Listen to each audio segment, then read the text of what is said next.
Olá pessoal, hoje a gente vai falar um pouco sobre o governo JK, período que marca o final da década de 50 no Brasil e é considerado o período dos anos dourados.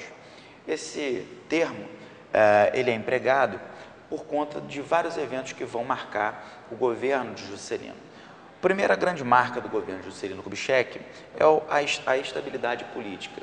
Num período entre 45 e 64, ou seja, no período entre ditaduras, o governo JK é um raro exemplo de estabilidade política. O governo de Dutra foi um governo extremamente complicado, sucedido pelo governo de Getúlio Vargas, que acaba se suicidando. Posteriormente, Juscelino, que tem um governo relativamente tranquilo. Logo após, nós temos o governo de Jânio, que dura 7 meses apenas e acaba com a renúncia do presidente. E, na sequência, João Goulart, que é afastado do poder depois de um golpe militar em 64. Então, a estabilidade política é uma situação rara nesse período entre ditaduras.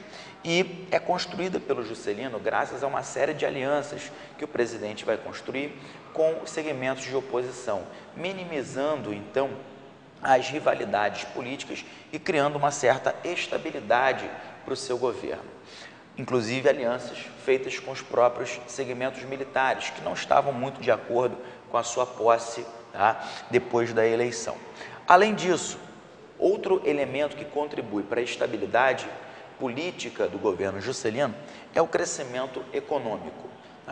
O governo JK vai conseguir promover um crescimento acelerado da economia brasileira a partir de um plano de ação chamado Plano de Metas. O plano de metas era baseado na ideia do tripé econômico, onde haveria um investimento de três tipos de capitais. O capital estatal ficaria com o setor de infraestrutura e base, o capital privado internacional, que seria responsável pelos investimentos no setor de bens de consumo duráveis, e o privado nacional, que ficaria com o segmento de bens de consumo não duráveis. Um grande exemplo dessa interação dos três capitais é a questão ligada à indústria automobilística. O governo estimula a entrada das montadoras com a abertura de rodovias, as empresas internacionais entram no Brasil e o setor de autopeças, peças para reposição, ficam ligados ao capital privado nacional. O plano de metas vai conseguir fazer o Brasil crescer e é um marco no processo de industrialização brasileira.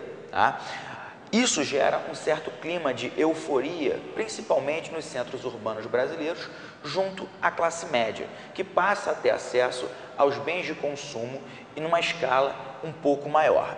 Outro ponto que vai contribuir para a euforia nacional e com essa ideia dos anos dourados é a conquista do primeiro campeonato de futebol. O Brasil é campeão da Copa do Mundo de 58, depois do fracasso no Maracanã em 50 e ter saído nas quartas de final na Copa de 54. Finalmente o Brasil é campeão e se projeta no mundo como uma potência do futebol. O futebol que vinha sendo estimulado como esporte nacional desde a década de 30, com o primeiro governo de Getúlio Vargas. Finalmente o Brasil ganha a Copa do Mundo e se torna um campeão mundial. Outro elemento de projeção nacional importante e de orgulho para o Brasil foi a Bossa Nova. A Bossa Nova, que foi um ritmo genuinamente brasileiro, que conquistou o mundo também nesse mesmo período. Era o Brasil crescendo e se projetando internacionalmente. Os anos dourados, certo? Pessoal, é isso. Até a próxima. Obrigado.